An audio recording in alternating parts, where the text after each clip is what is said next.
We are going to start doing some videos for the black hole of real estate, and I think this is going to help us with our YouTube presence, make it a little more accessible for all of you to hear the podcast, but also to see who's behind the scenes that's doing the talking right now. So this is your host Ron Wojciechowski for the black hole of real estate, and this week I want to talk about for sale by owner properties. You see that there are a lot of people that can actually be successful in when they're doing this. The statistics will tell you that somewhere between 12 and 14.5% of the people will be successful when selling it on their own. And for them, it accomplishes their goal of saving a commission, being really hands-on. And if they feel they could do it themselves and are prideful about that, and maybe they are the best person to show the home and sell it, well, that accomplishes their goal. And along the way, perhaps there's a little bit of a perceived deal for the buyer as well because there's no commissions involved, at least from the listing side. Maybe there is on the other side, but we'll get deeper in that today. I also want to let you know that the rest of the people, the other 85% or so, they eventually end up hiring an agent.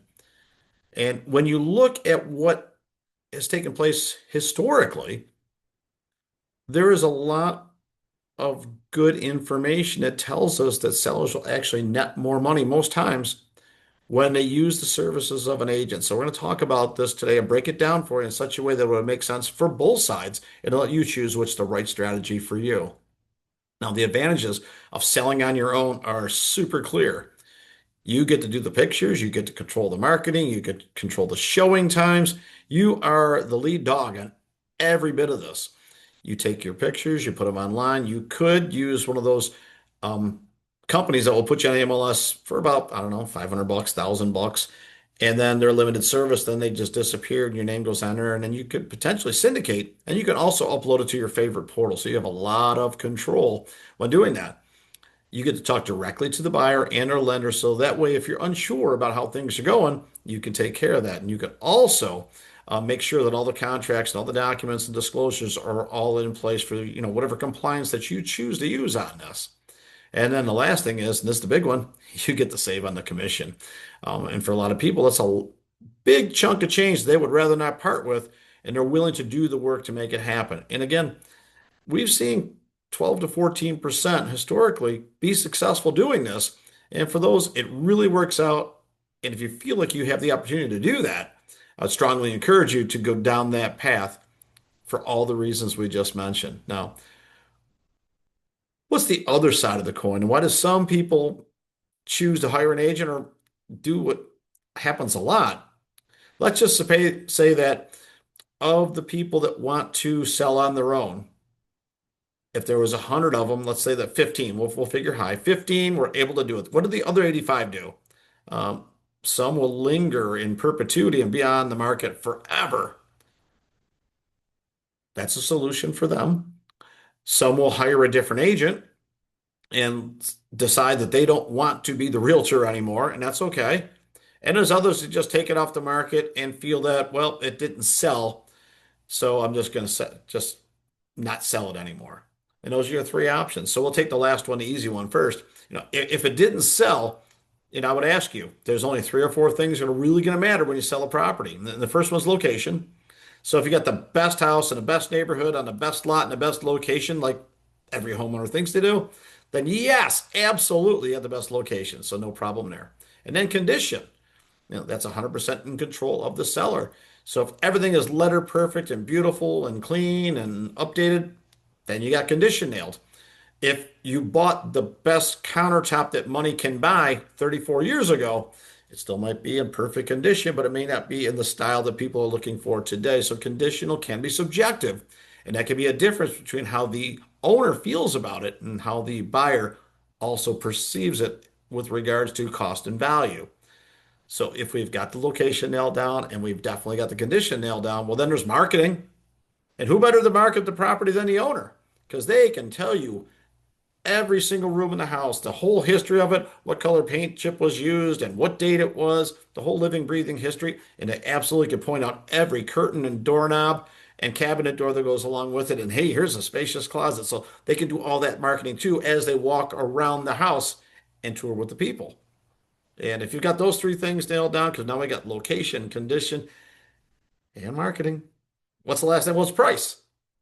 And if you know the value of your house because it's the most unique and best house in your neighborhood or for anywhere around, and it gets a premium value because you said so, that's great. We call that PFA pricing. It's called plucked from the air. Now, if you're using portals to support that value, hey, if this particular portal says it's worth 300, but I know what I got into it, it's worth 400. Of course it is, because you said so. It's plucked from the air. And then you just have to get in that tug of war with the buyer and make sure they also understand your point. And you can certainly drive it home, drive it home, drive it home until they understand it and then pay your price because that's what you need for it. So there you have it. That's a simple way that the 85% of the people that don't sell attack this problem. They've got location nailed. They got condition absolutely on lockdown. They got the best possible marketing because they know the house better than anybody else and they can justify any price. Okay, so that doesn't work sometimes because they're in the 85% that didn't sell. And those might be some of the comical reasons why maybe it didn't happen. But if we know that some are just going to give up and say, listen, I put it out there, I don't have to sell, I don't need to sell, and it didn't sell, then they'll just go back and say, okay, I'll just keep it. And they don't have to sell. And that's okay. So now we've taken care of a few of the people that went for sale by owner route. Now, what do most people that went for sale by owner route do? They hire a real estate professional because they realize a couple of things. And the first would be that maybe they're better at their day job than the real estate job. Or maybe they've got a license that they've used once or twice in 10 years and realize that, things might have changed from when they got the license. They might lack the expertise or the paperwork or the documentation. They might not have the marketing system in place to get the property sold. Or they may simply not understand the language of sales piece and the salesmanship that people have used that are time tested with proven results in the industry. And those things are going to matter at some point. The consumer is highly educated because of all the videos out there and the things that you can read about and talk about. The internet has changed the game forever and for many, many years right now. That has been the differentiation piece. If you can get to the marketing and get to the channels and have those reviews that get people attracted to what you are selling as an agent, that's what's going to get top dollar for properties. And your sales acumen is going to make sure that those deals stay together and survive the inspection period.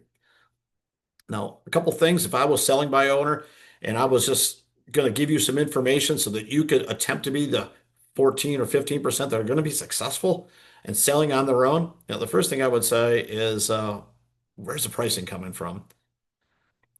Is there a justification? A appraiser may or may not get you the right value. I assure you, if you sent three appraisers to your house, it didn't tell them anything about it, they come back with three different numbers. So that's an opinion of value. That's what an appraisal is.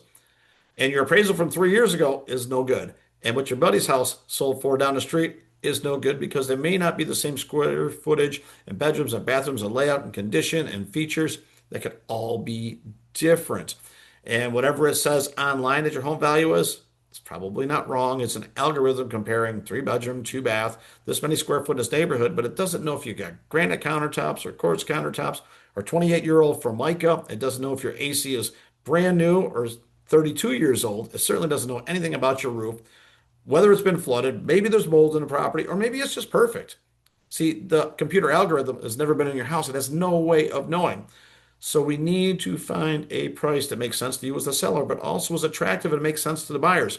That's what it takes to get property sold, especially in a market like we are in today. Location, you can't change it, but you can certainly make sure that you are demonstrating to the people exactly what it is that when they get there, they'll like it. So if you're hiding the fact that you got a railroad track in your backyard or high tension lines, or that you back up to a swamp or like a dump, they'll know when they get there. Arriving at a property these days is confirming what you've already seen online. It's also a little bit more transparent right now. I believe what you see is what you get. So if you see it online and it looks great and it's confirmed, you're making offers. If you get there and it's nothing like what you thought it was going to be online, they're doing a little pirouette and they're out the door. So location, let's make sure that we not only know what it is, but really can accentuate what are the positive features for it so they arrive finding exactly what they thought they were going to be looking at.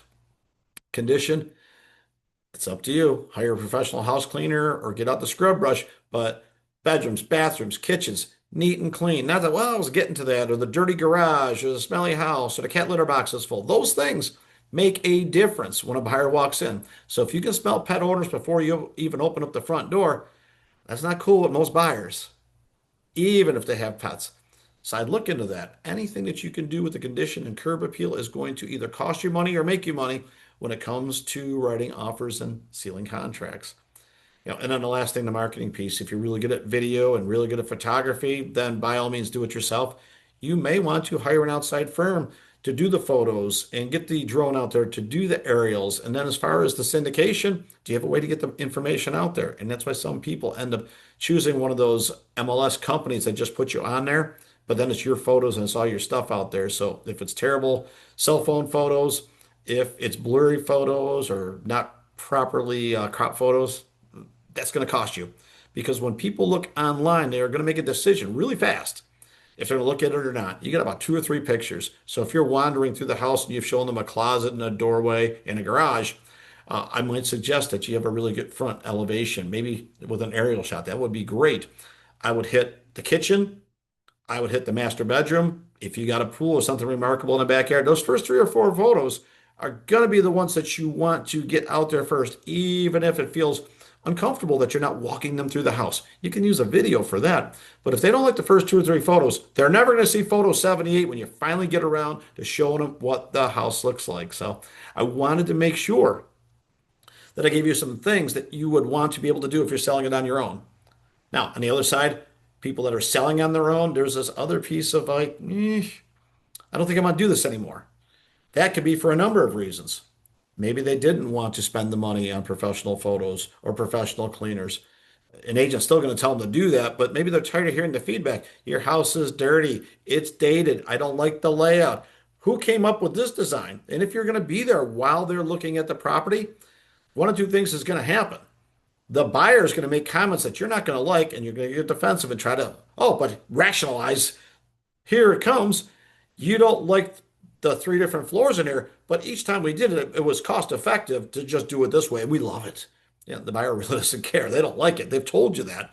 But now you become sensitive to their comments while you're there, or worse, they don't make any comments while they're there. And then at the end, they say, hey, what do you think? You want to buy it? Like, we just started looking, or we're going to think about it. We'll get back to you. That's all code for you followed us around the house. We're uncomfortable. We don't like it. We're not sure how to leave. So we want to be polite and just tell you, we're going to think about it. We'll get back to you. And when they never get back to you, it's because they didn't like it. They didn't have the freedom to look.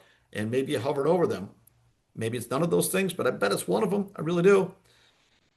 Getting lowball offers from investors. Listen, investors want a deal, same as you. So if your house is up for 300, expect somebody to offer like 100 or 150.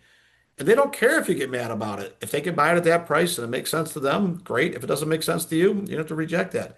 And after 10 or 15 of those, and walking investors through the house and buyers through the house, and you've had 15 or 20 people that call you up only to find out that they didn't show up for the appointment, or they loved the house, but now they don't have the money, or they got to cash out something, or they're waiting on an injury settlement, or maybe we're just looking. At some point, most for sale by owner people just get annoyed and they just pack it and say, this is not for me. And it's just a bad market. Well, it could be a bad situation for somebody selling by their own that just doesn't want to deal with that or doesn't have the expertise or the experience to deal with that. So these are the reasons for sale by owners can or cannot work. And I leave it for you to decide. Are you feeling lucky? Are you one of the 15% that can do it on your own and save the commission? I would highly recommend you do that. Or even test it out on your own to take away the lingering doubt that maybe you could do it on your own. And after that point, if it's no good, take it off the market and just keep the house, or do what most people do, hire a pro. I hope this helped you out on how the for sale by owner market is working today and some ways that you can approach it and maybe work with it or work around it. This is your host, Ron Wojciechowski for the Black Hole of Real Estate.